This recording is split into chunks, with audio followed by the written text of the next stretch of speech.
Hello Stampers, I'm back again. I guess this is the day for making videos. This is Becky Hahn at Becky's Stampin' Studio in Davenport, Iowa. You can find me on my blog at Becky's Stampin' Studio at blogspot.com. This one I have not posted yet, but we did just do it in Stamp Club. And I love this stamp set that's called Pretty Pumpkins, which I left over on my counter.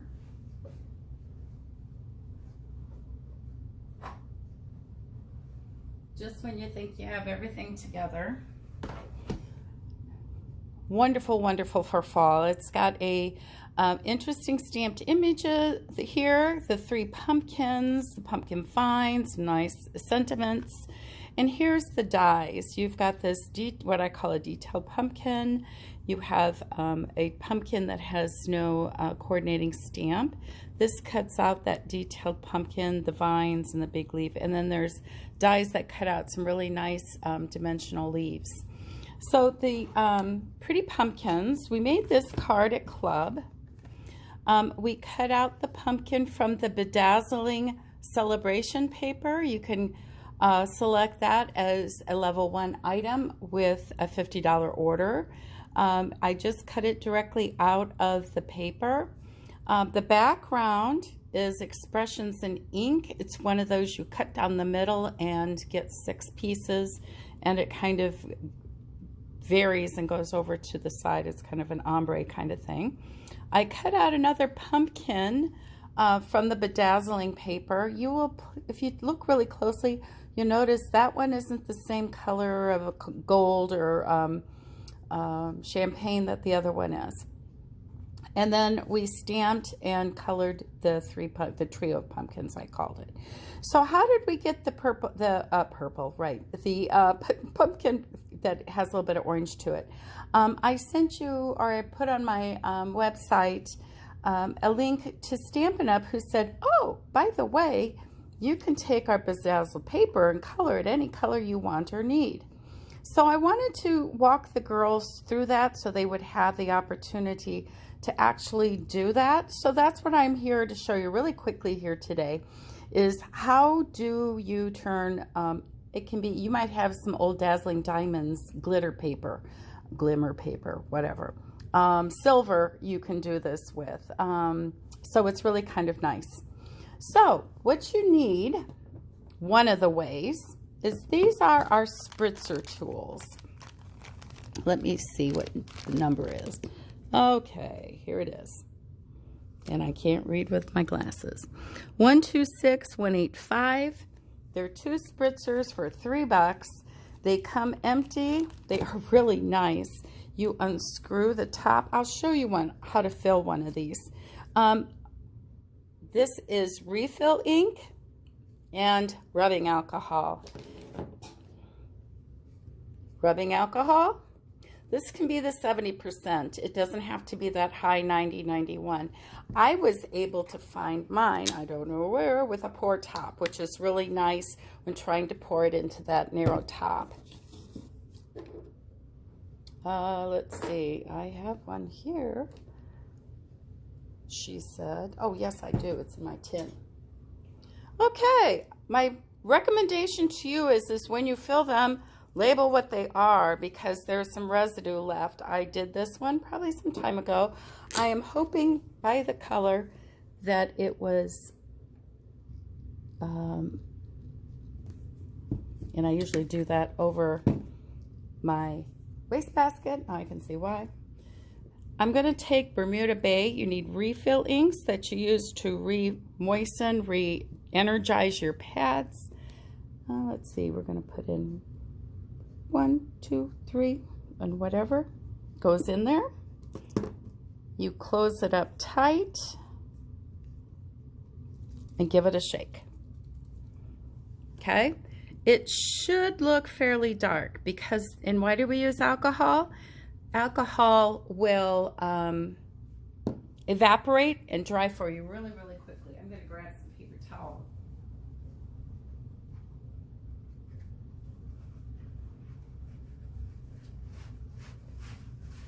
So I wanted to refill this particular spritzer because I wanted to show it to you in a different color. So yeah, this will all evaporate. I'm not really worried. So there's my blue. I store mine upright in a tin. Okay, this is Mango Melody, no label. This one I think is new. I have, we'll talk in a minute. I have another one, whatever. Okay, so this one is the one I used, and I've refilled it a couple times to do the pumpkin. It is actually Cajun Craze, so it's a darker color that I had originally put 3 drops in and shook it up. So the other thing I like to do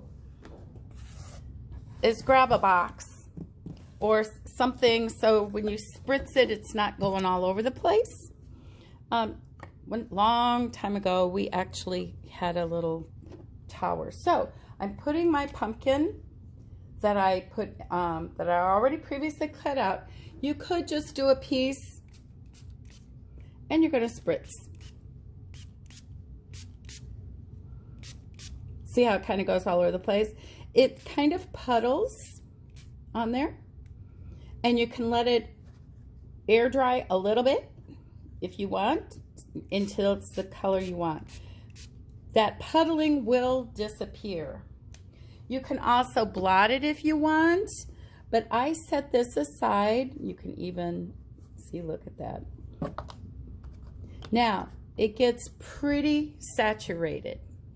So what I did, or what we did in club, is set this aside to dry or evaporate, and then we dried it with the heat tool, and it made it crunchy and smooth and flat and what have you again.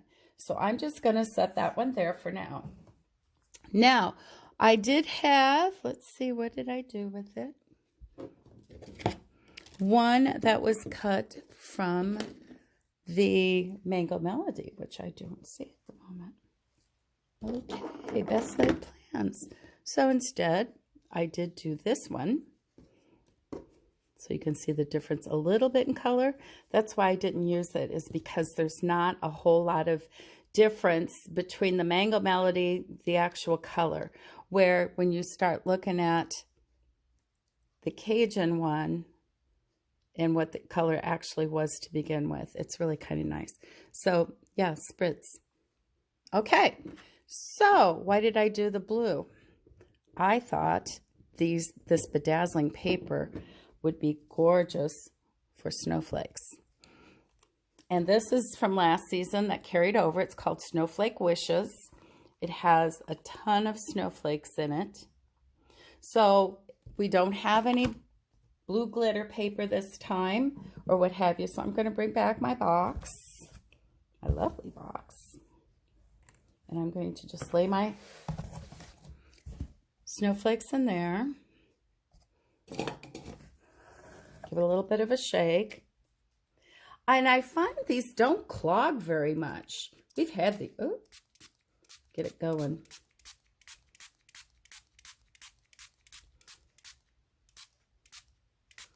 I thought I was going to have to shoot this so it was going this way, but you can lay it flat. It's like I said, it'll puddle a little bit. Why not water? Well, water will just get it wet and it will take forever to dry. So you can see the back side, it gets absorbed. All right.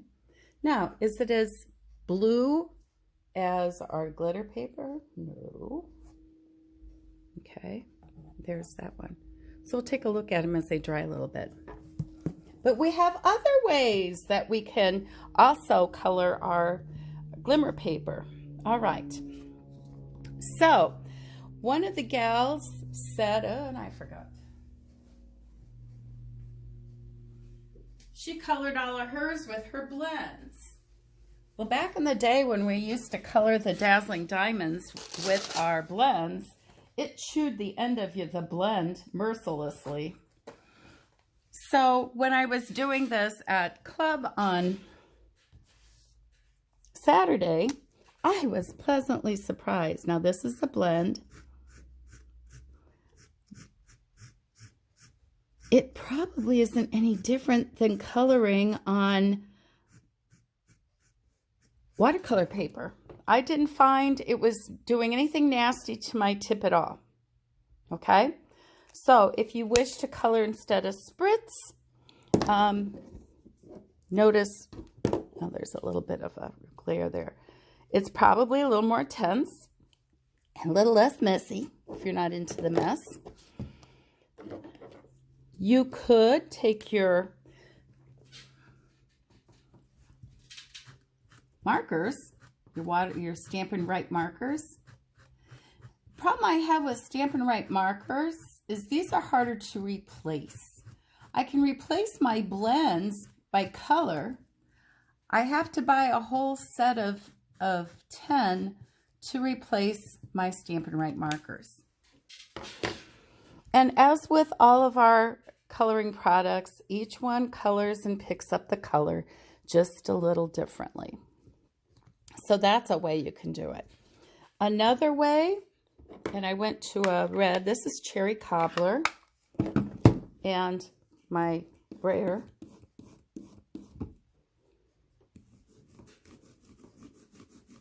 If you had a lot you were going to do, or you wanted to make glittery poinsettias or something like that for the holidays, or punch out centers for whatever,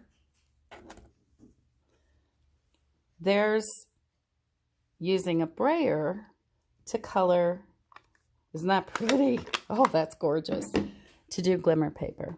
So there are some options. Yeah, that's looking good. See how the puddles have disappeared from the blue Bermuda Bay. I really think probably Night of Navy would be interesting to see what color it turns out, or Pacific Point, or any of our brighter colors I think would make a gorgeous option.